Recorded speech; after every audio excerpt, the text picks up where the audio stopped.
चलिए मंगलाचरण करते हैं। णम्यूण जिणवरिंदे णर सुर भवनिंद वंदिये सिद्धे वोच्छामि भाव पाहुड़ मवसे से संजदे सिरसा। बोलिए श्री 1008 महावीर भगवान की जय।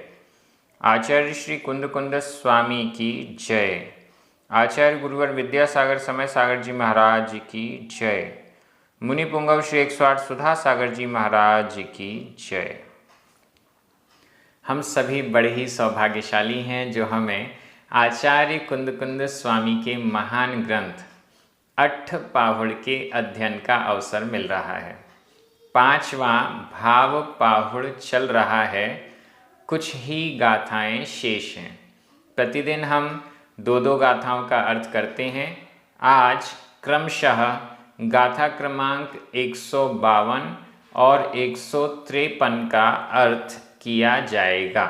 दोनों गाथाएं बहुत महत्वपूर्ण हैं, सरल हैं, बहुत अच्छे से समझ में आ जाएंगी। चलिए प्रारंभ करते हैं। गाथा क्रमांक 152 उच्चारण। जह जह सलिलेण सलिलेण ण ण लिप्पई आधा पा पूरा पा लिप्पई लिप्पई। कमलिणी कमलिणी पत्तम आधा ता पूरा ता पत्तम कमलिणी पत्तम कमलिणी पत्तम। सहाव सहाव पयडीए सहाव पयडीए। तह तह भावेण भावेण ण ण लिप्पई लिप्पई। कसाय कसाय विषएहि विषएहि। सप्पुरिसो सप्पुरिसो आधा पा पूरा पा सप्पुरिसो। जह सलिलेण लिप्पई जह सलिलेण लिप्पई। कमलिनी पत्तम सहाव पयडीए कमलिनी पत्तम सहाव पयडीए। तह भावेण न लिप्पई तह भावेण न लिप्पई।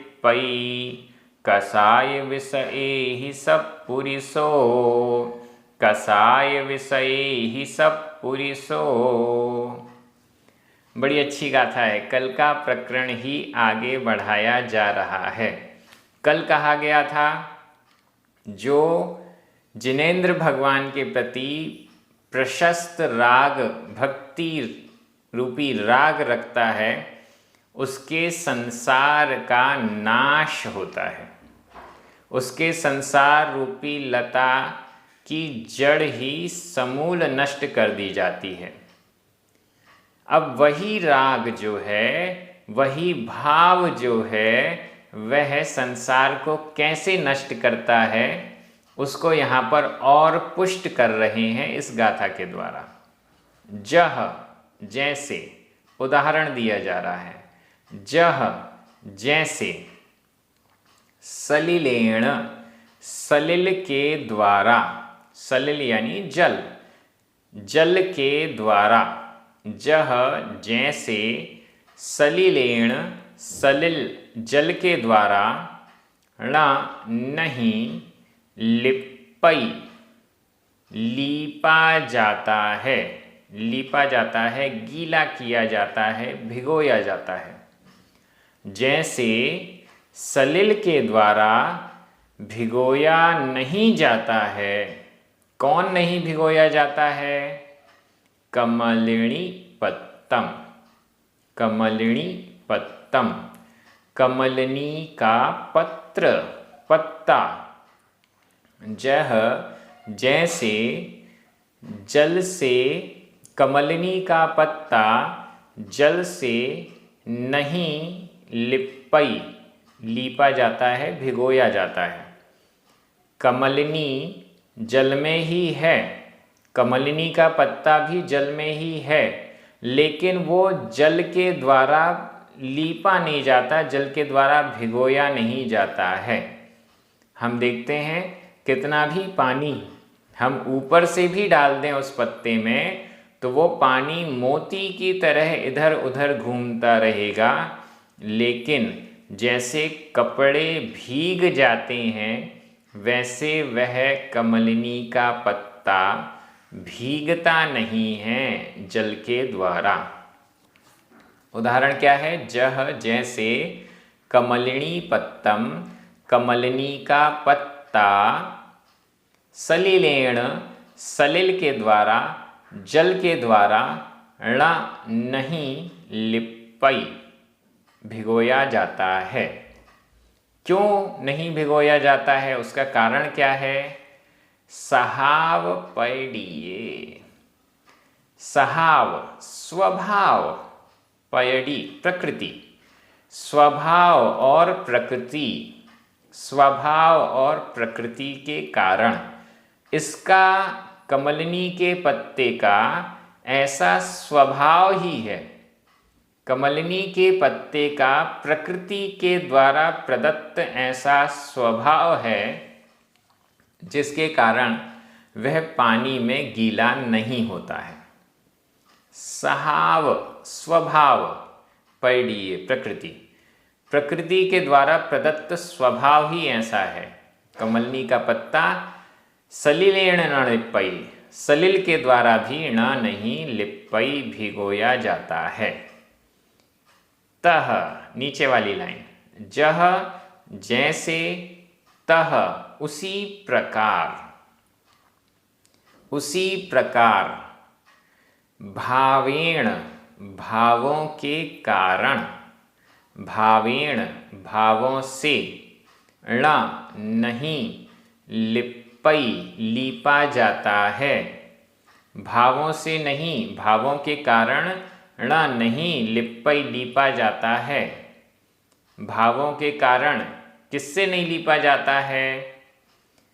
कसाय विषयेहि, कसाय विषयेहि, कसाय और विषय, विषय और कषायों के द्वारा, भावेण भाव के होने से, भाव के होने से, भाव पाहुड़ में जो भाव बताया गया है उस भाव के होने से, या फिर पिछली गाथा में जो भाव बताया गया है जिनवर के प्रति परम भक्ति रूपी राग के होने से, उसको हम भाव का अर्थ ले लें। तह उसी प्रकार, भावेण भाव के होने से, जिनेंद्र भगवान के प्रति परम भक्ति रूप राग के होने से, कसाय विषयेहि ण लिप्पई, सत्पुरुषो, सत्पुरुष, सत्पुरुष, जैसे कमलिनी का पत्ता जल से नहीं भिगोया जाता है वैसे ही सत्पुरुषो, सत्पुरुष, भावेण भावों के होने के कारण, सम्यक्त्व आदि भाव होने से, विषय कसाई, कसाय विषयेहि, कषाय और विषयों से, ण नहीं लिप्पई लीपा जाता है, कषाय और विषयों से रचता पचता नहीं है, कषाय और विषयों से कर्म बंध को प्राप्त नहीं होता है, कषायों में डूबता नहीं है, विषयों में डूबता नहीं है। कौन? सत्पुरुषो, सत्पुरुष, सज्जन पुरुष, सम्यक दृष्टि जीव, भावेण भाव के कारण, जिनवर के प्रति परम भक्ति रूप राग के कारण, कषाय और विषयों से डूबता नहीं है, भीगता नहीं है, कषायों में अनुरंजित नहीं होता, पंचेंद्रिय के विषयों में अनुरंजित नहीं होता है, संसार में नहीं अनुरंजित होता है, संसार से छूटता है। ऐसा पिछली गाथा में भी कहा गया। ये गाथा भी बहुत अच्छी है। कषाय क्या है? जो आत्मा को कसती है, पराधीन करती है, परतंत्र करती है, दुखी करती है, वह कषाय है। 4 कषाय होती हैं: क्रोध, मान, माया और लोभ।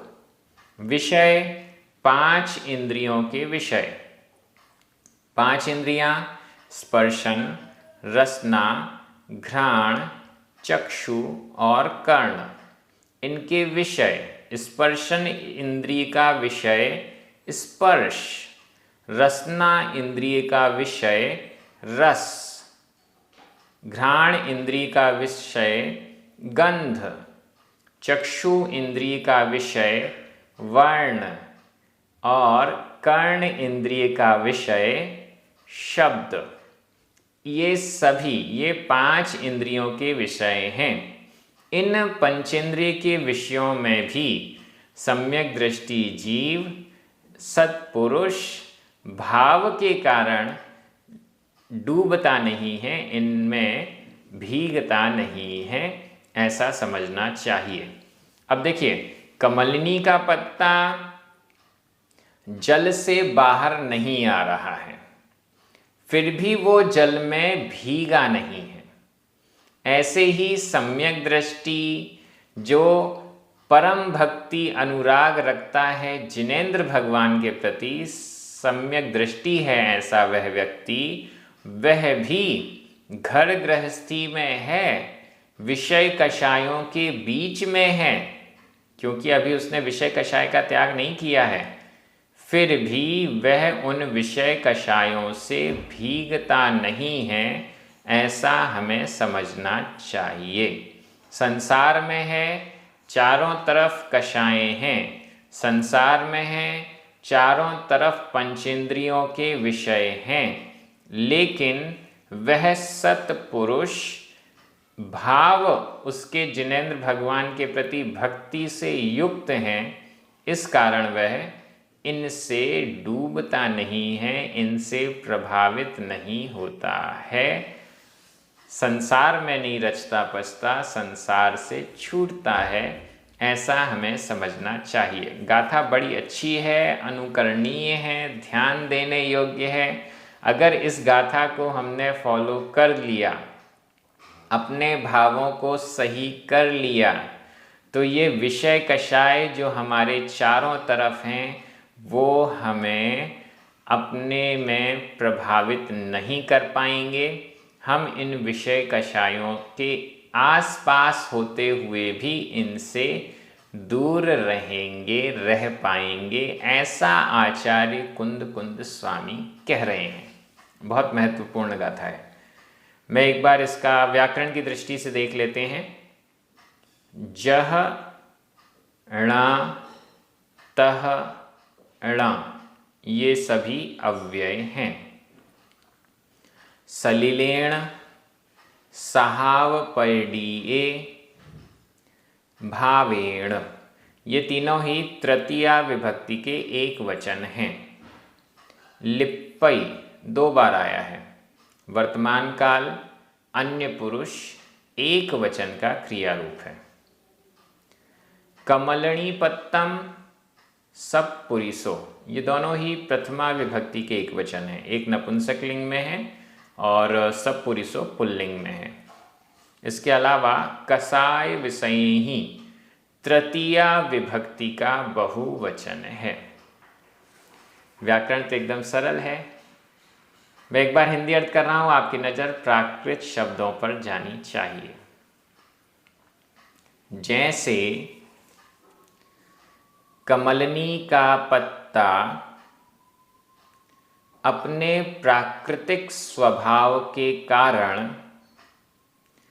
जल के द्वारा भिगोया नहीं जाता है, उसी प्रकार सज्जन पुरुष सम्यक दृष्टि अपने भाव के कारण, सम्यक्त्व रूप परिणामों के कारण, जिनेंद्र भगवान के प्रति परम भक्ति के कारण, अपने भाव के कारण कषाय और विषयों से प्रभावित नहीं होता है। लीजिए, गाथा बहुत अच्छी है, पूर्ण हो गई है। अब हम अगली गाथा में चलते हैं। गाथा क्रमांक 153, उच्चारण। ते, ते, चिय, आधा चा पूरा चा, चिय, भणामी, भणामी, हम, हा में बिंदी, हम, हा और मा वाला हम नहीं है, हा में बिंदी वाला है, हम। जे, जे, सयल, कला, सील, संजम, गुणेहिम। सयल, कला, सील, संजम, गुणेहिम। सयल, कला, सील, संजम, गुणेहिम। बहु दोषाणावासो, बहु दोषाणावासो, बहु दोषाणावासो। सुमलिन चित्तो, चित्तो आधाता पूरता, सुमलिन चित्तो, सुमलिन चित्तो। ण, सावय समो, सावय समो। सो, सो। तेच्चीय भणामि हम जे, तेच्चीय भणामि हम जे। सयल, कला, सील, संजम, गुणेहिम। सयल, कला, सील, संजम, गुणेहिम। बहु दोषाणावासो, बहु दोषाणावासो। सुमलिन चित्तो ण सावय समोसो, सुमलिन चित्तो ण सावय समोसो। बहुत बड़ी बात यहाँ पर आचार्य कुंद स्वामी कह रहे हैं, बड़ी स्पष्ट रूप से कह रहे हैं। ण नहीं, सावय समो, सो, सो यानी वह मुनिराज सावय समोणा श्रावक के समान भी नहीं है। मुनि तो नहीं है, सुमलिन चित्तो, जो मलिन चित्त वाला है। सु यानी अच्छी प्रकार से, जो अच्छी प्रकार से मलिन गंदे चित्त यानी मन वाला है। सुमलिन चित्तो, सो वह सुमलिन चित्तो जो कि बहुत ज़्यादा मलिन गंदे चित्त वाला है, ऐसा वह मुनि ण सावय समो, मुनि तो है ही नहीं, सावय समो, सावय श्रावक के सम यानी समान भी नहीं है। आचार्य कुंद स्वामी बहुत स्पष्ट कह रहे हैं, भावों की बात चल रही है। हो सकता है द्रव्य से बाहरी रूप से 28 मूल गुणों का पालन पूरा हो रहा है, लेकिन सुमलिन चित्तो, यदि चित्त मन बहुत ज़्यादा मलिन है तो वे मुनिराज मुनि तो हैं ही नहीं। ण सावय समो, श्रावक, सावय श्रावक, श्रावक के समान भी नहीं है, श्रावक के समान भी नहीं है। श्रावक तो फिर भी दान पूजा आदि करता है, अच्छे कार्य करता है, लेकिन जो मलिन चित्त वाले मुनि हैं वे तो मुनि हैं ही नहीं, श्रावक के समान प्रशंसनीय भी नहीं हैं। बहुत महत्वपूर्ण ये गाथा है, बहुत मनन चिंतन योग्य ये गाथा है। बाहर से सारे कार्य कर रहे हैं लेकिन अंदर से मन काला है, तो वह काले मन वाले मुनिराज भी मुनि नहीं हैं, बल्कि वो तो श्रावक के समान भी नहीं हैं। देखते हैं पूरा अर्थ क्या हो रहा है। ते चीय भणामि हम, मैं, ते उनको भड़ामी कहता हूँ, चिय निश्चित रूप से। हम, मैं यानी आचार्य कुंदकुंद स्वामी स्वयं कह रहे हैं, मैं चिय निश्चित रूप से, निसंदेह निश्चित रूप से, ते उनको भड़ामी कहता हूँ। उनको किनको कहता हूँ? जे, जो, ऐसे मुनियों को कहता हूँ जे, जो सयल कला शील संयम गुणे ही। सयल सकल, सयल सकल समस्त, कला कलाओं, शील संयम गुणों के द्वारा, इन सब के द्वारा। परीक्षा इन्हीं से होती है। मुनिराज हैं, उनकी परीक्षा जैसे स्वर्ण की परीक्षा तपाने से होती है, पीटने से होती है, गलाने से होती है इत्यादि, इन सब चीज़ों से स्वर्ण की परीक्षा होती है। वैसे ही मुनिराज की परीक्षा शील से, संयम से, अन्य गुणों से उनकी परीक्षा होती है।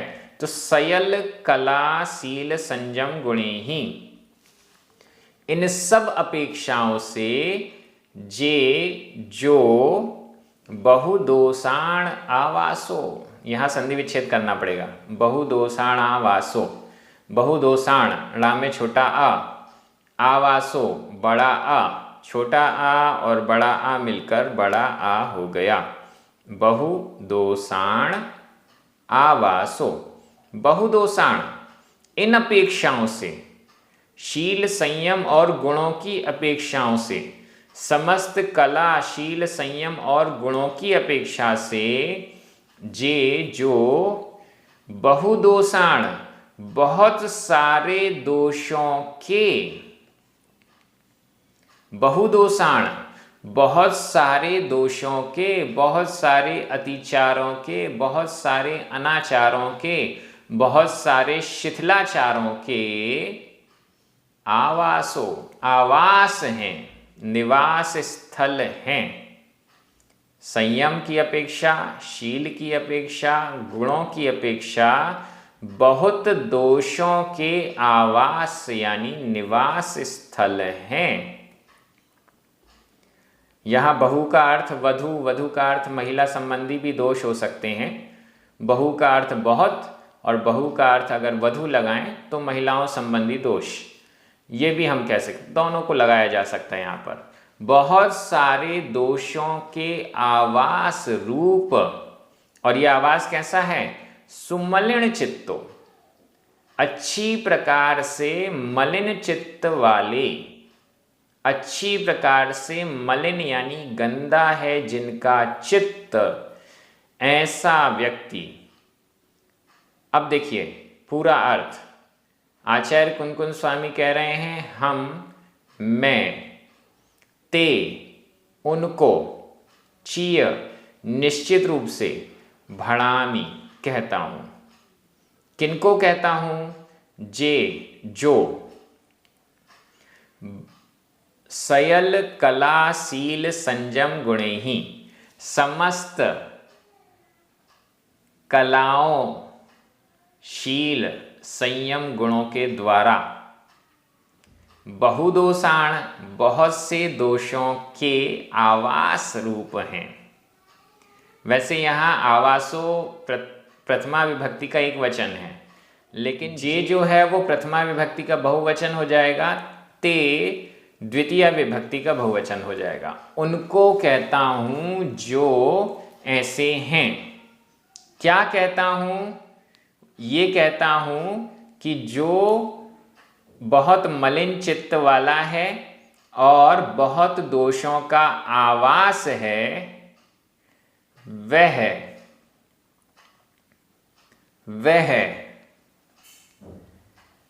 ना तो मुनि है, णा सावय समो, ना ही वह श्रावक के समान है। दो सेंटेंस बन रहे हैं। ऊपर का सेंटेंस है मैं उनके लिए कहता हूं। किनके लिए? जे जो सयल कला, जो समस्त कलाओं से, संयम से, शील से और गुणों से सहित हैं, उनके लिए, ऐसे मुनिराजों के लिए मैं कह रहा हूँ कि यदि, वो तो अच्छी बात है कि आप इन सब गुणों से, कलाओं से, संयम से, सबसे सहित हैं, लेकिन यदि बहुत दोषों के आवास हैं, इन सभी में यदि दोष आप लगा रहे हैं, बहुत दोषों का कोई आवास भूत है, निवास है, मलिन चित्त वाला है, बाहर से तो ये सब चीज़ें पालन हो रही हैं, लेकिन अंतरंग में अगर कोई मलिन चित्त वाला है तो वह श्रावक के समान भी नहीं है। ऐसा आचार्य कुंद स्वामी उनको कह रहे हैं, कहता हूँ ऐसा वे कह रहे हैं। बहुत अच्छी, बहुत बढ़िया गाथा है। गाथा से एक बात एकदम क्लियर हो रही है, जिस मुनि पद पर हैं उस मुनि पद के योग्य यदि भावना नहीं है, उस मुनि पद के योग्य यदि शुद्धि नहीं है, उस मुनि पद में रहते हुए जो चित्त की स्वच्छता रहनी चाहिए उसकी जगह यदि मलिनता है, तो आचार्य कुंद स्वामी ऐसे मुनिराजों को कह रहे हैं कि ऐसे मुनिराज मुनि तो हैं ही नहीं, श्रावक के समान भी नहीं हैं। जैसे श्रावक सामान्य रूप से सम्माननीय होता है, लेकिन ऐसे मुनि जो मलिन चित्त वाले हैं वो तो श्रावक के समान भी नहीं हैं।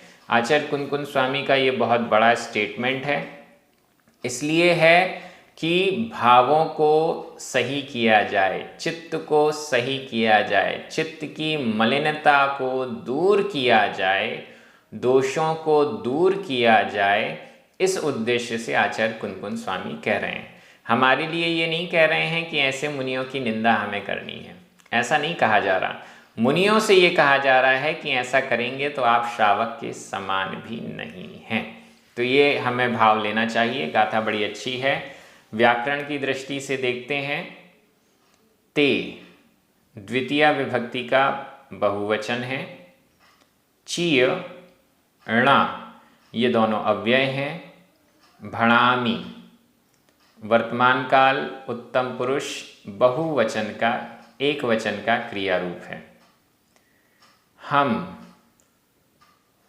इसके अलावा बहु आवासो, सुमलिन चित्तो, सावय समो, सो, ये सभी प्रथमा विभक्ति के एक वचन हैं।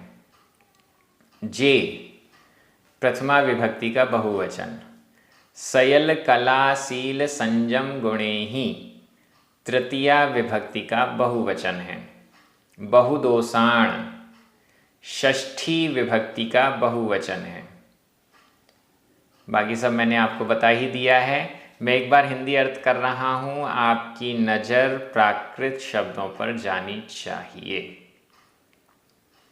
मैं आचार्य कुंद स्वामी उनको निश्चित रूप से कहता हूँ जो समस्त कलाओं, संयम, शील गुणों से सहित हैं, कि वह जो बहुत दोषों का आवास है और बहुत मलिन चित्त वाला है, वह मुनि श्रावक के समान भी नहीं है। कई बार आचार्य कुंद स्वामी, कई बार क्या, अधिकांश बार आचार्य कुंद स्वामी मुनियों के लिए ही संबोधित कर रहे हैं। हम सभी तो उस संबोधन को थोड़ा सा सुनकर भविष्य की दृष्टि से अपने आप को सुधारने का प्रयास करते हैं। बहुत अच्छे से ये स्वाध्याय चल रहा है, एक एक शब्द का अर्थ प्राकृत भाषा की दृष्टि से स्पष्ट हो रहा है। स्वाध्याय इसी प्रकार से चलता रहेगा। अन्य भी जो श्रावक हैं, आप उन्हें इस स्वाध्याय से जरूर जोड़िए, जिनवाणी स्तुति कीजिए, 9 बार नमोकार मंत्र पढ़िए। सभी को जय जिनेंद्र।